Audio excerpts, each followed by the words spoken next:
Hello and welcome to Channel Sport on Sunday. I am Ken Ochonogo. The great one, and next to Konkwo, when it comes to that, the 9 minutes of each match, he will tell you, 10 minutes to go, and you can count it on your fingers. It is now 5 days to go, and you can count it on the hands, on the fingers in one particular hand. On the 25th, Friday, the 25th of March, 2022, that will be the first leg of Ghana taking on Nigeria. I like calling it Nigeria-Ghana encounter. I don't like putting Ghana first. I want the first to be the first, not the first to be the last. So we'll be there. A lot of intrigues. Ghana, like we said last week, Ghana refused to release the list. They said, you can't hurt what you don't know. Muhammad Ali said, you can't hit what you can't see. So they said their strategy is that see no evil, touch no evil, you can destroy us. So the fear of Nigeria is taken up there. But that is a strategy. It makes them quiet. It also means that, the Ghanaian press, will not put so much pressure on the players. But then when they arrive camp, I think there is no way you can keep that a secret, unless if you are going to hide them in the hotel and hide them so they are training. Because I tell you, before on the 25th, yes, the cats, not just one cat, the whole cats will be let out of the bag. So it is 5 days to go. It is something that... a match that is more than a match.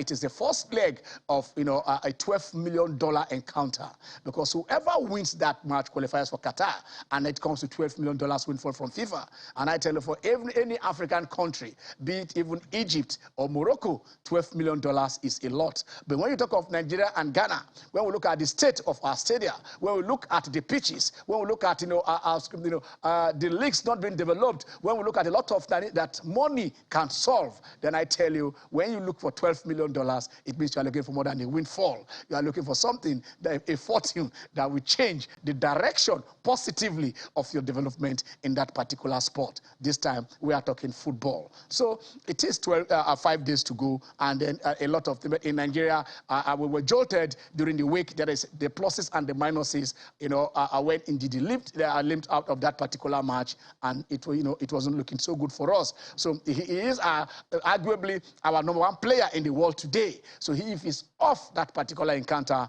then we need not just the midfield, but every aspect of that match of the team need to be juggled in order to say who are the new kids who are going to be, who will be there, who will take the place of Ndidi, who will take the place of our best player. But then an army is going for a war. So definitely, if one soldier, if one general is not there, other generals say yes, let us band together. Let us synergize so that we can face this battle and win it for our dear country, Nigeria. Today is starting yesterday, this weekend is week 19 for the NPFL. That tells you something. In a 38 match encounter, 38 matches league, when you are at number 19, it means you are already halfway. So we are halfway. 4 matches were played yesterday. We shall look at them. And the remaining 6 will be played today to complete at the mid-season of the NPFL. So we shall know how, which teams, are doing well. Bahrain kicks off today with Formula 1. Last season, it ended not the way it should end. It ended in controversy, at the, Abu Dhabi. And Formula 1 came out with a report barely 24 hours ago. They said human error. They said it was an error. That error of judgment, was what, what was exhibited. That somebody was trying to interpret the laws. And then, a lot of people were also calling in that, what happened shouldn't have happened. Decisions that were taken shouldn't have been taken. But they stand by those decisions. They are not changing them. But now they are going to change how, so that certain things will not happen. The way the rules are written has to be changed. That is what they are saying. But today, right there in Bahrain, the 2022 season will kick off. And then who else? Well, the man who was on pole in 2019, Charles Leclerc, said, I am here, I am starting, I am on my own. So it is a Ferrari 1.3, it is a Red Bull 2.4, and it is a Mercedes 5.9. So that is how they are going to start on the grid. I tell you, when it is time soon, we shall join our Formula 1 expert who will be with us. In Indian Wells, The man has gone 20-0. I tell you, Nadal is on fire. Nadal is on fire. So he is taking on Taylor Fritz for the finals. And I tell you, in 2022, he is yet to lose a match. He has won all the matches he has played. He has won 4 titles. He is going for the 5th. Who will stop this man? He is 35. And I tell you, he's 35 years young, not old. So NUGA Games, the 26th edition of the NUGA Games start at the University of Lagos. All great Akokites are coming together, to celebrate it. The first edition started in 1966, and 66 to 2022, we are now at number 26. And then Unilag is saying, come together. But how ironical it is that at the time that Nigerian universities are celebrating NUGA, that is when our children are at home. So who is the festival for? What are we going to achieve? What do we intend to do? How do we marry our education and our sports, when the strikes are all on? So we shall look at that and get it done. Before we go over, let me join my guys in the house, because I know our team also will join the Zoom. The house is becoming expanded altogether. But let's start from home. Let's start from the studio before we go out into Lagos and go to Kaduna to meet our guests. Yemi, 5 days to go. Okay. Good afternoon. Yes. 5 days to go, and really, the tension is palpable. Yeah. You can feel it. You can taste it. On Thursday, when Ndidi limped out of that particular Leicester's Europa game, yes, my heart was in my mouth to say, oh, what is happening? Until Brendan Rodgers came out to say, oh, this guy is down with a medial knee ligament injury, and he will be out for weeks. Our greatest fears were confirmed. So now we have 5 days. Who do we call upon? That is the $1 million question. That's the $1 million question. That Eguavon needs to answer, not us. Not us. Because that's why he's been paid. All right, Katala, you're welcome back to the show. Yes, good afternoon. You've taught the nation and you are back. There used to, when we were growing up, there used to be that music. Ajala travel all over the world. Ajala travel all over the world. He can't relate. And he's understanding. Ajala is back and is back to the studio. And then today is Derby Day. Yeah. Barcelona taking El Clasico. Barcelona taking on Real Madrid. Yes. Tottenham taking on West Ham. Yes. Roma taking on Lazio. Monaco taking on PSG. Yes. I mean, what is happening is a Derby Day. Yeah, well, it doesn't get bigger than the Super Sunday. Yeah. But focus in Spain. In Spain, because you're looking at the most informed team, that's Barcelona, and coming up against the most unpredictable team, that is Real Madrid. They are topping the table, and deservedly so. They've led the league basically for most part of the season. And then they have players that are really, really unpredictable, that can come into a game and change it. We saw what they did against PSG in the UEFA Champions League, and of course today at home against Barcelona. Well, let's just say our fingers are crossed. And I heard Benzema is out of the encounter. Yes, that's a good news for Barca. That's one good news for Barca fans. But that's the thing, you really cannot count Real Madrid out, because they have boys that can hurt you from different ways, from here down to Sunday. So that's the thing about Real Madrid. All right. That is, you heard from the house. Also, the team joining us on Zoom.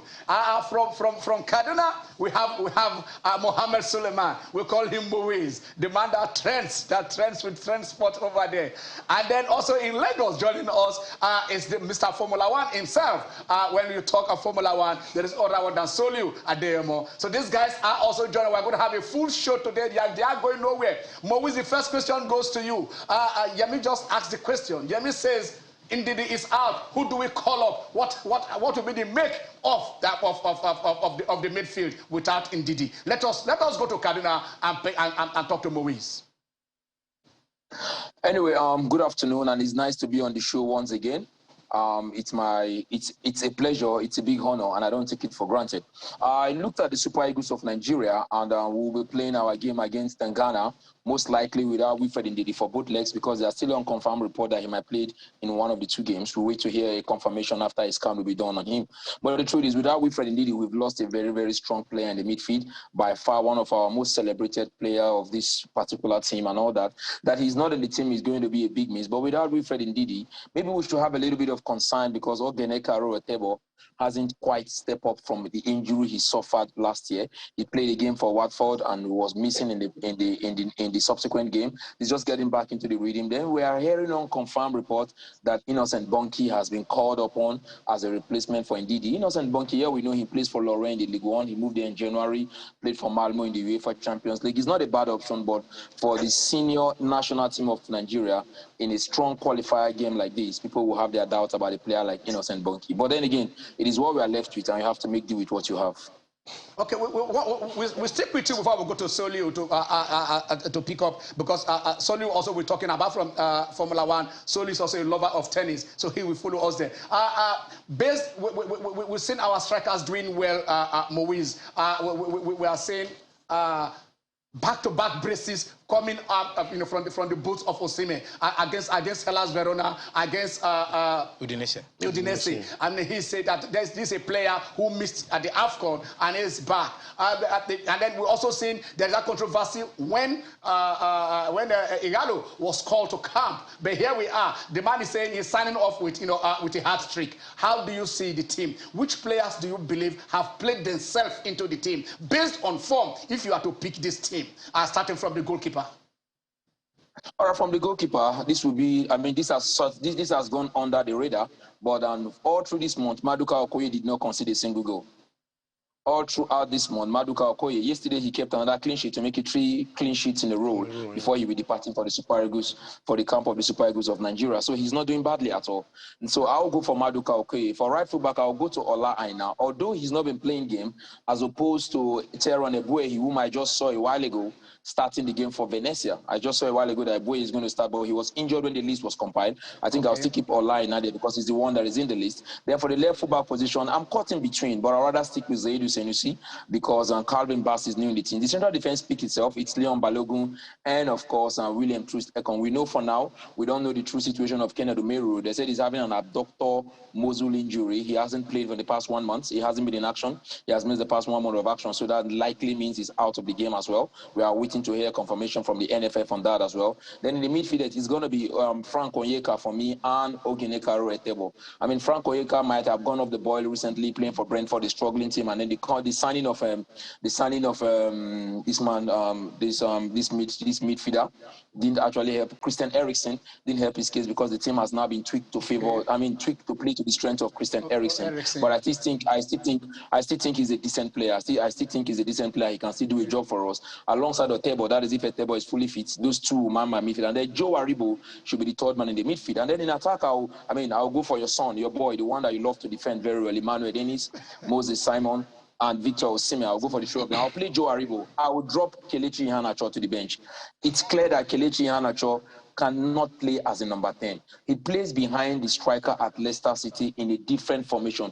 We don't play the way Leicester City play, in the sense that Leicester City have 2 ball-playing midfielders, or probably 3 now with the addition of Drisbury Hill. They can play with 3 midfielders. You have Yori Tillisman, you have James Maddison, you have Harvey Barnes, you have Drisbury. All of these guys can move the ball very well to the forward player. So you just have to start making run. But for the Nigerian team, we play with just 2. We play with 3 midfielders. Wilfred, Ndidi, Joe Aribo, and of course another person that's playing. So they don't move the ball as much. Joe Aribo, credit where due, he's a very, very good ball carrier, but you can't compare him to the name I just mentioned. So if we are not going to play a formation that will bring out the best in Kelechi Iheanacho, I prefer he sits on the bench. So that's my own starting lineup. I'll go for Maduka Okoye in goal, Ola Aina, Zaidu Sanusi, William Troost Ekong, Leon Balogun in midfield, Etebo, Onyeka, Aribo in attack, Moses Simon, Emmanuel Dennis, and Victor Osimhen. Okay, I can say that you did not include the top African top striker last season, and the man that just signed off with that particular hat trick. Do you see him starting from the bench? Do you see him coming into the show at any point in time? We are talking about the great Ihalo. You see, if there's one thing we all have to admit with ourselves is that when push comes to shove, Igalo is the man that we should turn to. I remember the 2019 African Cup of Nations, our opening game. Igalo didn't start. It was Paul Onuachu who started that very game. Igalo was introduced where we're struggling to get a goal, and then he got the goal. When it comes to goal scoring, there are very few African players, very few Nigerian players that you can call an Odion Igalo kind of striker. He's a fox in the box. He comes alive in the box. He stays in the box. He does damage in the box and all that. But let us use Igalo when we are about, because this is an away game, mind you. We're playing away from him. So first of all, have to keep it tight. We have to keep it tight, and we have to play with attackers who can run. We have to be able to play on the break, on the quick break, because when we soak up the pressure, we should be able to catch them on the break. And when you want to play with a team that wants to play on the break, I don't think Igalo is that kind of a player that can give you that. And with the way our teams are playing from the flanks and all of that, I don't think Igalo is that kind of a player. We missed Osimhen at the Cup of Nations because we had a Moses Simon who was just flying all around, but then most time not on the same wavelength. We had most time not on the same wavelength with the other player because they appear to be too quick for them. But now when you have Emmanuel who is also very quick, you have Moses Simon who is very quick, you have a Victor Osimhen who is very quick. All three quick players will definitely put the Ghanaians on the back foot. Okay, all right, Movies, let us go and meet the Mr. Formula One himself. Soliu is there. Hello, Soliu. Good afternoon, Ken. How are you doing? Yes. Okay, do we start from yesterday or start from today? The report came out. For you guys, and now I'm putting you on the spot because you guys didn't believe us when we said that decision was the wrong decision. Are you agreeing now when they said it was a human error caused by Mercy that cost Hamilton his 8th championship? Soliu, your take on that? Ken, I think first and foremost, you seem to be taking out of context the decision of the report released by the FIA that was late on Friday, saying that human error was what they noticed in that particular incident at the last season. So I say this, that we are taking out of context. But what they mean by human error is not your own interpretation of what it is. They believe that yes, the rules are there, but there was a lot of pressure on the race director at that point. That was talking about Michael Massey, which puts him under a lot of pressure to make those decisions. So it is an interplay of those factors that the FIA have now come to say, well, this is human errors. And when they say human errors, the question you want to ask yourself is, who is the human that makes the error? Is it Michael Massey that makes the error? Who else? FIA, who else, Maurice? He misinterpreted the rules, Maurice. Soliu, he misinterpreted. No. Okay. Can you hold on so that we can read this out? The race director called the safety car back into the pit lane without it having completed an additional lap as required by the Formula One sporting regulations. What is that? Read it again. The race director called the safety car. No. Soliu, just wait. Let him read it. Yes. All right, taking it again. Yes. The race director called the safety car back into the pit lane without it having completed an additional lap. Yes. As required by the Formula One sporting regulations. Yes. All right. There could be different interpretations of the safety car rules in the sporting regulations. Yes. And the decisions made by Massey likely took into account previous discussions that made clear the F1 stakeholders, that's in bracket FIA, Formula One teams and drivers, the preference to end races under green flag racing conditions rather than behind a safety car when safe to do so. Good. So, Soliu just said, what did the race director do? Human error led to the fact that not all cars were allowed to unlap themselves. From now on, the communications as the cars must unlap themselves will be automated. You see, because here he called, is he allowed that to fleet unlapping? Okay, Soliu, you are the expert here. Let's hear from you because this is the report, and that's what we have just read. Yes. Let me take it from the third point when they talked about there was agreement between the FIA, the team principals and everyone that has to do with the team that they wanted a race under green flag, not a procession-like racing behind safety car. Okay, see, I am a Formula One fan first before being an F1 expert. Yeah. And what endears me to F1 is simple: the accelerating aspect of the sport, which means that I wouldn't have signed up for a championship deciding race, Ken, to have ended behind safety car. No, I would never have signed for that. Yes. And that is why I am fully in support of what Michael Massey did, which was also, as we could see from that report, it was also something that have been agreed before the race by the team. So it is so unfortunate that there was a driver that was at the receiving end of these things, who is talking about Hamilton now. But I am telling you, if Massey decided to finish that race in another dimension, we will still be here talking about how Max Verstappen was denied an opportunity to go full throttle. Okay, let me just point this out. Let me just point this out so you can address it, because also what they mentioned was that why allowing only 5 cars to unlap? Why not allow the cars to unlap? Because that also cost it. Why? That is his decision. It was Massey's decision, isn't it? And that played. So that was yes. Go on. I mean, it goes back. It goes back to what he said about the lapses. I mean, some kind of inconsistency in the application of the rules. I mean, in the rules by the FIA. Now, because when you look at the FIA rules, it also allows the race director to use his own discretion, which is what he did.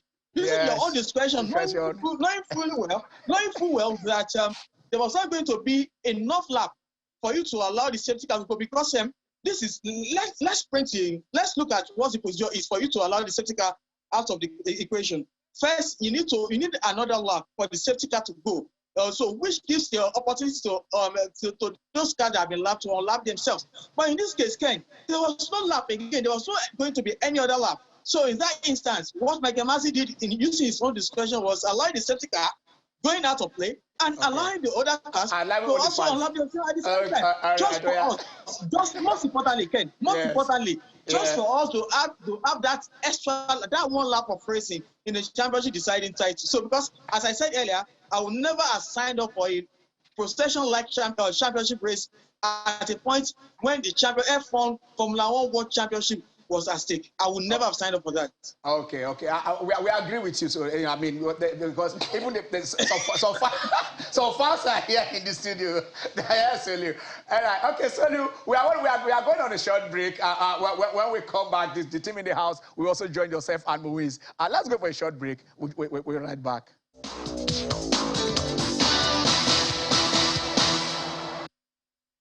Yes, that is the man. That is the man that has the big, it was 2020. He has 21. The only man that has 21 big ones. He's gone. He's going for his 5th title. His 5th title in 2022. He has not lost a match this year in 2022. He's 20-0. He's going for 21-0. So, he already had 21 big ones. He wants to have 21-0. And I tell you, he's 35 years young. That is Rafael Nadal. And I tell you, Yemi said we should go and test him. Yemi, I know you said this beer. Of the year. Yeah. Nobody saw this coming at all. Everybody was looking up to Djokovic. If there was somebody who would nip that, the number 21. We wouldn't go on to dominate the rest of the year. But for the no vaccine issue in Australia, Djokovic was knocked out of the equation. Yeah. And Nadal grabbed the bull by the horn, went ahead, coming back, defeated Medvedev. Coming back from two sets. I remember when this set, and nobody gave him a chance at all. And the way Nadal is playing, like you said, is like he's 35 years young. And that's why I'm saying they should actually test this guy. He must be, I don't know. This is, he has always been this, so that's why he has been injury prone. A man that costs more than 180 degrees. 20 consecutive wins in 2022. And it doesn't seem to have even dropped any level of intensity. And now, we're now even gradually going into the clay season. So what are we expecting? We're going to his season. We're going to his season. There is good news for Djokovic. He said he may, if the rules remains as they are. The organizer was already they're trying to twist that. Exactly. He may play the French. He may play the French. But with the form this Nadal is in at the moment, man, it will take a stopping. The epic there that Djokovic beat Nadal right there, in the French Open. I'm not disputing it, but you see, but it's also rusty. He has not been rusty, and that's what we're saying. He talked about it like 2 weeks ago, competition mode, and he himself spoke about it. So for me, this guy is the one to beat. All right, let's go and move. Let's go back to Solio before I go to Moise. Let's go to Solio. Solio, So are you the ones with Maurice, right? I'm with you. You're not with us. All right. Sonny, before we continue with your Formula One, I know I will come to today. We'll come to Leclerc and we'll see what I don't know. All those without wings, what those things are. You were just talking about Nadal, and then you saw him today. He's taking on Taylor Fritz in the PNA Barritas final. What is your take on Nadal? It's quite phenomenal. It's quite surprising what Nadal has achieved with that particular age. And because when you look at that story, so the story of the 20 love, 20-0 as you call it. Yeah. You look back at what preceded. That was a man that was coming from injury, especially after that unfortunate French Open loss to Novak Djokovic. So since that point, everyone thought maybe that was the end of Nadal, that we're not going to see Nadal again doing anything meaningful on the grid. But he came back to the circuit and to the main tour. I think in his first game he lost, which was not too good for him. But after that, just like he went back to re-strategize, and he has won everything that is possible to win. This year alone, he has won the Grand Slam. That's where the Australian Open. A lot of people say there is question mark for that win, considering the fact that Novak Djokovic was not allowed to participate in that particular one. But again, there was this test champion that he also won at Melbourne, and also the Acapulco Championship where he won, where he took out the some top players for him to win that. I think for the story of Rafael Nadal is so exemplary. But again, it is so unfortunate. I'm going to sound like a kind of being a devil advocate here, Ken.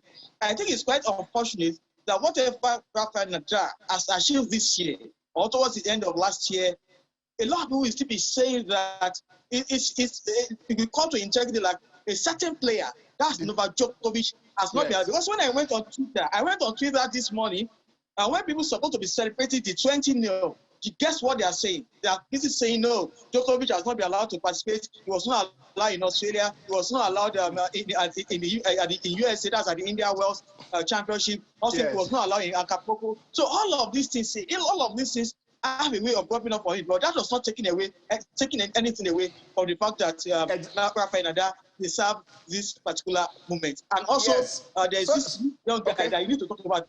That's Alcaraz.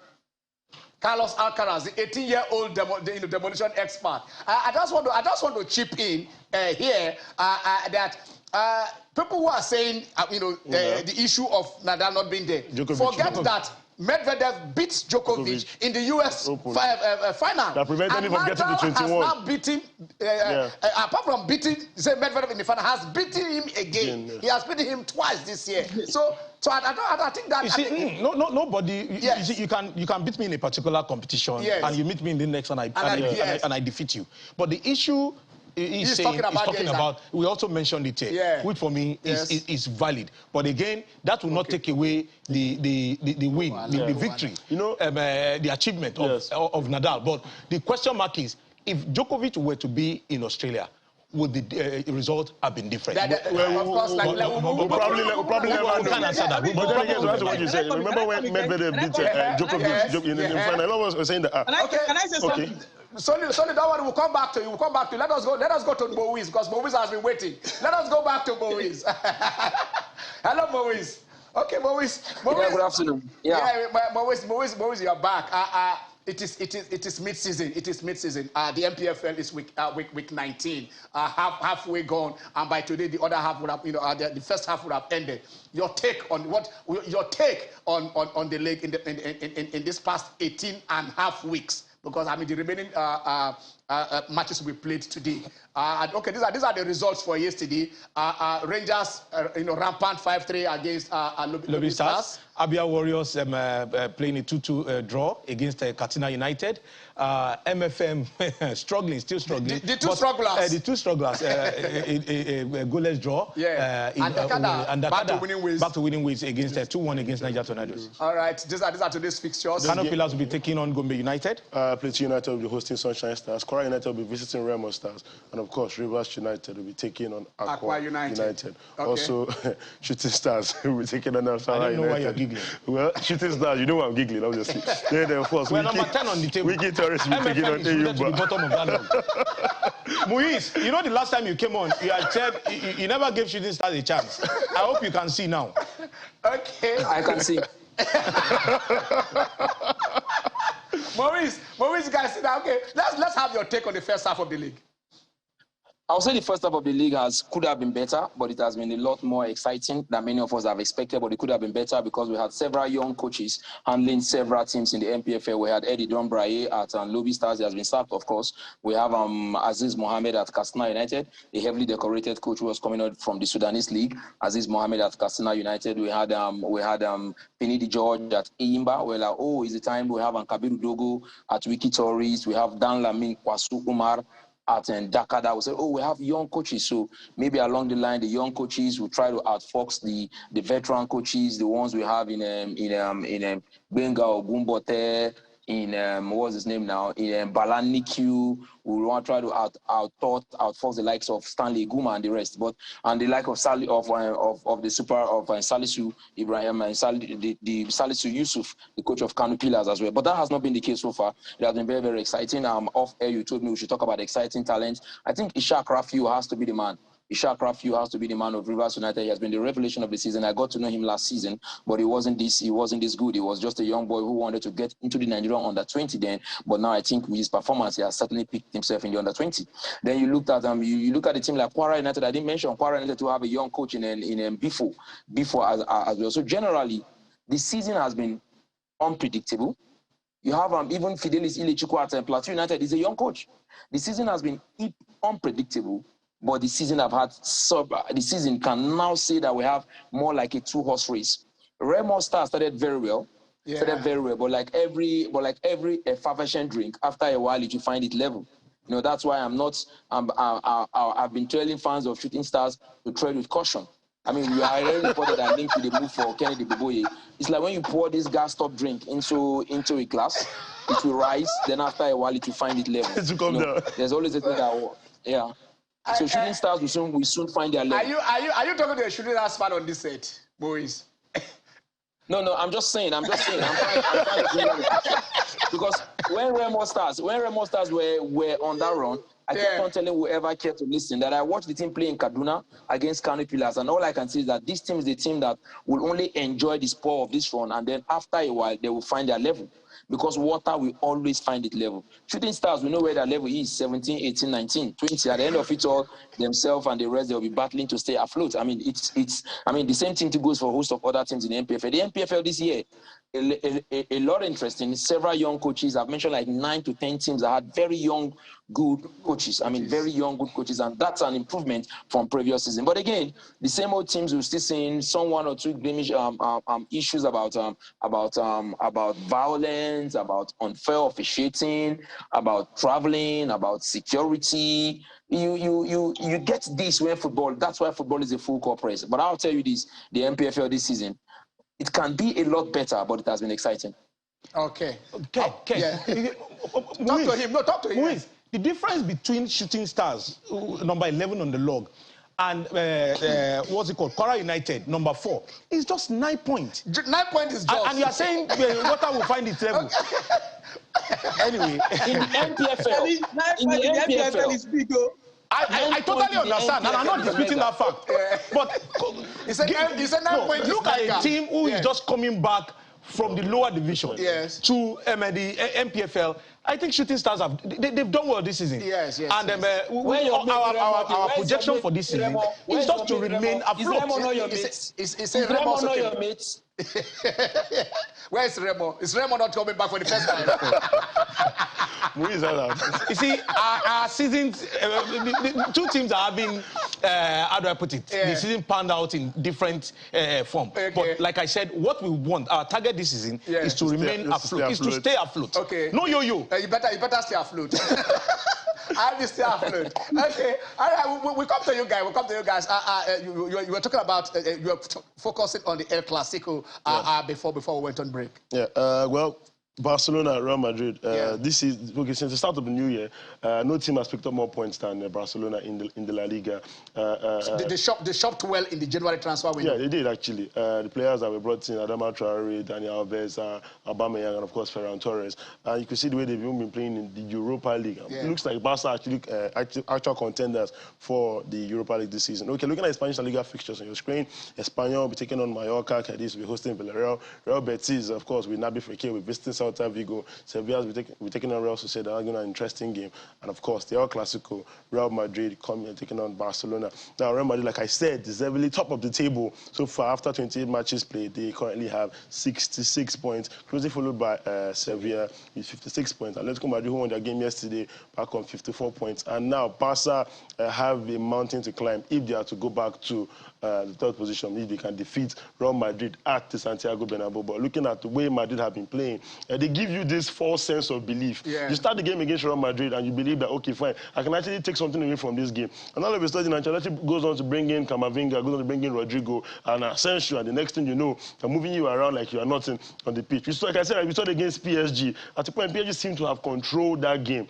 especially in the return leg at the Santiago Bernabeu. Until the gift from Donnarumma. Well, until that, and then in 17 minutes, Benzema with the hat-trick. Now, good thing is, their best player this season, Benzema, will not be or might not be on the might not start the game today. But then there is Brazilian with Vinicius Junior. That is what I just want to ask before you take He's reemergence. Supremely confident. My God, the way he takes on the opposing players. He toys with them. Exactly, and it just reminds us of Neymar of old. I remember talking about Neymar at Barca. I'm talking about Neymar at Santos. You know, the guy like he's fearless. He just comes at you, and he legitimately seems to be enjoying himself. You know, so and he'll be coming up against another Brazilian. If he starts, that'll be Daniel Alves. So it's going to be the old versus the young. And coincidentally, they're both in the Brazilian national team. But you see, psychology plays a lot when it comes to El Clasico. And going into this game, it's not a match of two equals.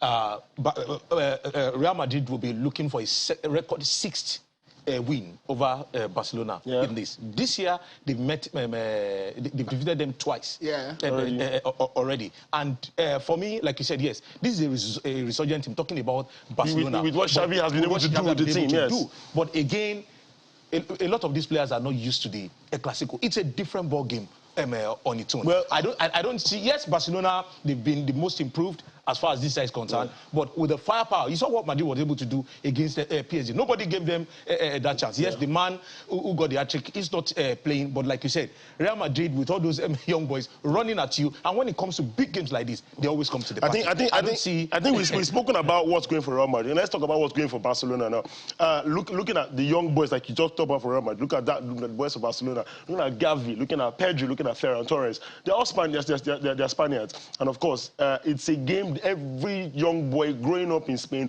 will want to be a part of, which is the El Clasico. Yes, it might want to face them, but you watch these boys play 18, 20, and 23 respectively. They have not played like their age. Like you always say, if you are good enough, you are old enough. And we've seen these guys play this season. What Pedri against Galatasaray in Europa League. The second, look at that coolly taken goal. That's the equalizer. Like he basically put the players back on their butt. So that's what they can bring to the game. And of course, the ability to move the ball around very, very quickly. Positional plays. These guys are able to switch positions, like we saw, like Barcelona of old. A lot of people say now we are playing tiki-taka, unlike what we're playing kati-kati under Ronald Koeman, you know. But there's this new sense of belief. But whatever the outcome, I'm sure we are in for a very, very exciting game. Yeah, and I'm sure Real Madrid will bring them down to earth. That is our sure. I'll send you a message after the game. Xavi said that it's a gift from heaven in Aubameyang. Yes. And don't forget that there is a certain Carlo Ancelotti who has been there. One of the greatest coaches of all time. You can't take it. Okay, that's one you have to look at again. The coaches, Ancelotti, the OG, and of course Xavi, who is barely how many years in the game. He's a new kid on the block. He went to do his apprentice somewhere, and he's back. Let's see how he first. Yeah, exactly. We saw how the rookie Pep Guardiola in his first season took care of Ferguson into Champions League finals. So Let people with the United DNA, let them catch you. All right, let's go back. We'll see we open the lines. You guys, I know you didn't make the call at all last week, so this week you will join us. I know a lot of you want to be eager. So let us just take Soliu on this and say, Soliu.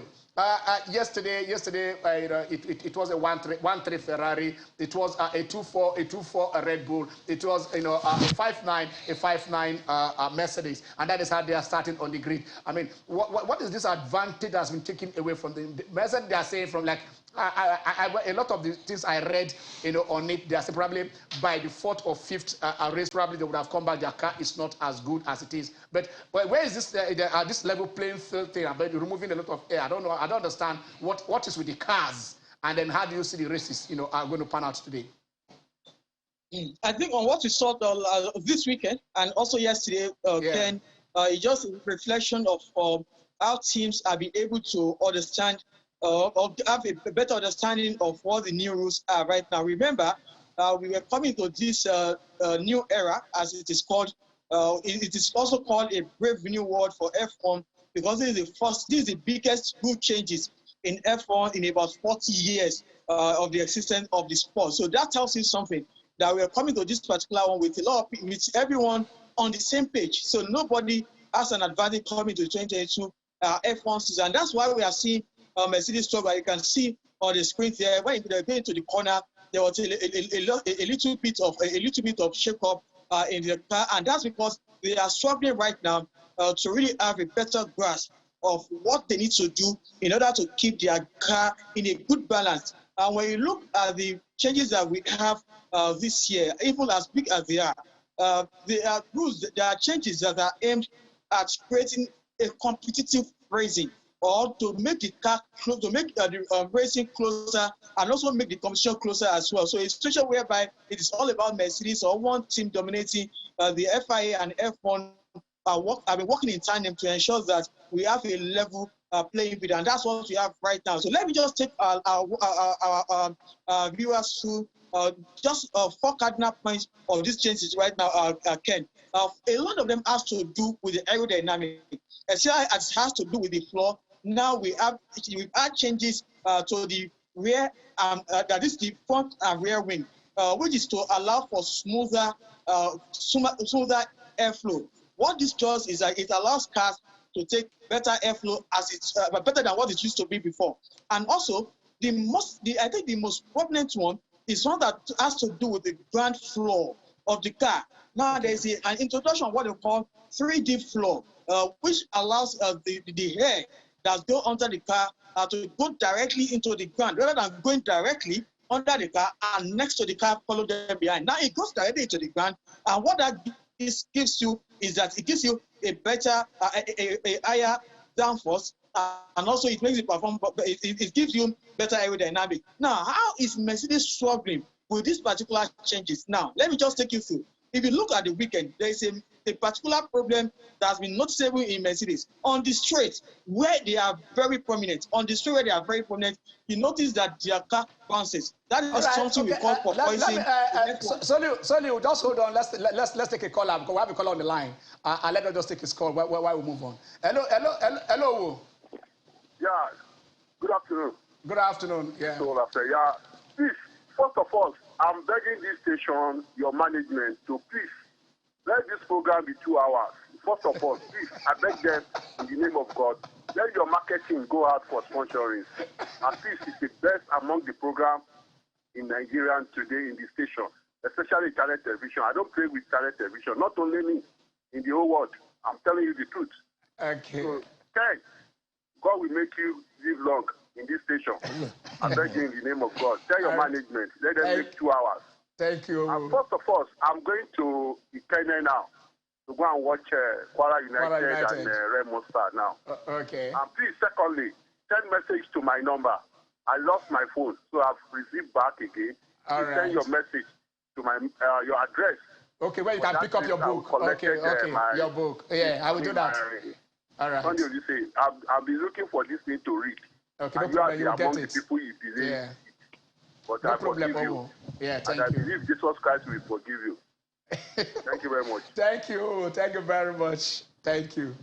All right, that is Oh, did them predict that Kwara would do well this season? Yeah. And they actually and he's following them everywhere. That is the fun. That's what we're talking about. Like you said, it's just midway.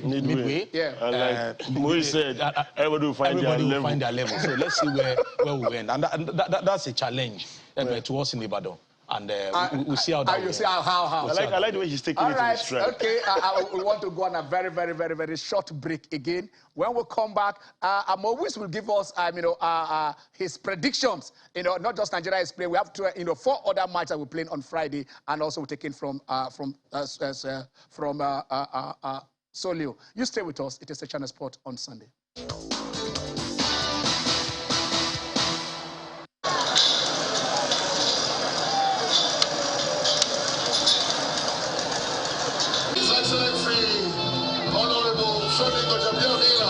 Will present to you the Host University of NUGA Games for the year 2022.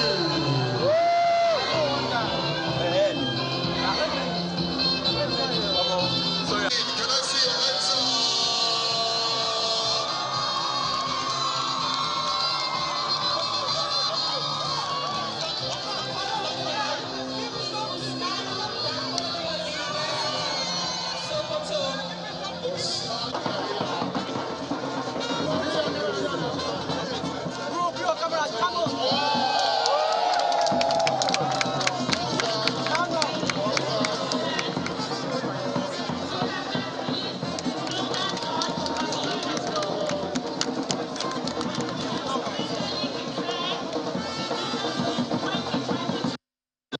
We are making the game more colorful by first honoring some dignitaries who have supported and distinguished themselves in the area of sports development in our tertiary institutions, especially this year's NUGA Games. We are going to have the best behaved athletes and also the best behaved team, the best behaved university. Apart from the NYSC, the other single largest collection of Nigerian youth can only be found in the Nigerian universities and on our campuses. And also, the bundle of talents when it comes to sports can also be found on our campuses. So I'm excited about NUGA Games coming back alive after almost 7 years in the doldrum. I've seen a lot of our youth make money just working to prepare for the NUGA Games. So I say, there's no other power to promote peace, to promote unity than the power of sports. And that is the very essence of the NUGA Games. Welcome to NUGA Games 2022. Okay, you're welcome to NUGA Games 2022. Like we said, this is the 26th edition of the NUGA Games. The first edition was held right there at the University of Ibadan in 1966. That was after the West African University Games, also hosted the first ever one hosted by the same University of Ibadan in 1965. So we've come a long way, for days. And then, like we said, what are the aim? What do we aim to? What are the objectives? What do we aim to achieve? By this game, probably infrastructure in the universities. But a lot of these things are what we have not seen. Our pitches have not been there. We expect that if we've had this, when we watch the March Madness, when we watch what the infrastructure is to institutions in America, I mean, it pales to nothingness when we come to what we have in our elite, elite schools. Even as we speak, probably, Unilag have been told even the athletics event is being done right there at Testing Balogun Stadium. I mean, Unilag has one of the best tartan tracks. That is why people come and do it. So this is dilapidated. But the most ironical of all is for us who are fathers, for us who are parents, that our children are at home while these university games are taking place. I mean, when we went to NUGA, in 84 in Ife, when we went there, I mean, the fans, as the students came with buses to come and support. Whereas are those students are at home now while the games are taking place. So we need to ask a lot of questions and see how we can marry, our education with sports, which is what we are supposed to be achieving. So we welcome to Lagos. For those of you who are there, ECO used to be ECO for show, but I tell you, ECO is for gold. Let's see if the budding athletes, we come out from this and then we achieve what we want to achieve. A sad commentary, really, Ken. As good as sports bring us together. I remember in my days in the university, we had the opportunity of hosting NUGA once, and the excitement, seeing students from other schools come in their buses, being camped in the school, exactly. getting to meet them, and supporting your own team. That's what the NUGA team is all about. And speaking to infrastructural development, whenever a NUGA game is about to happen, you see them rehabilitating and renovating, bringing up those infrastructure facilities back into shape. At least that can last the university for another 5-10 years. Yes. But none of that is happening. ASU is on strike. We can't see student supporters. Where are the students? So basically, it's only the contingent. It's taking the shine off it. And I think it will be good for both ASU and federal government to please reach a compromise so that we can get our words back in school. Okay, let's go back straight to Kaduna. Let's try we can just sign off with Moise and come back to the studio. If Moise is there. Okay, do I have a call on the line?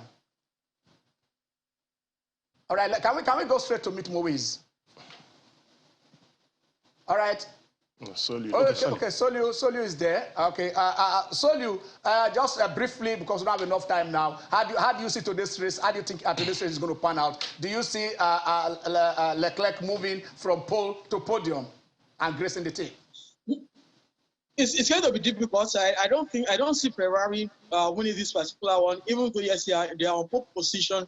But if you understand, if you look at how that qualifying panned out yesterday, and the team that has been the strongest this weekend overall from practice session and also to the qualifying, you agree with me that it's only one team, and that's talking about Red Bull. Red Bull seems to have caught the corner in terms of the early corner in terms of understanding what the rule is this season. And that's something they've also used to great effect. And also, when you look at the positioning on the grid right now, you mentioned earlier that the way it started, it is 1-3 for Ferrari and 2-4 for Red Bull. So what that means is that you have two teams. You have when Charles Leclerc on pole will be starting in front, you have his teammate who will be standing in third position just directly behind him. Same also goes for Red Bull. Now it now boils down at the very start of the race. Sorry, I need to cut you again because we have Coach calling from Kaduna. Let us take this call, because today let the callers also have part of the show. Hello, Coach. Ken, good afternoon. Good afternoon. Yeah, how is the weekend? Fine, very fine, very fine. I just want to speak concerning our match against Ghana and the El Clasico between Barcelona and Real Madrid today. Yeah.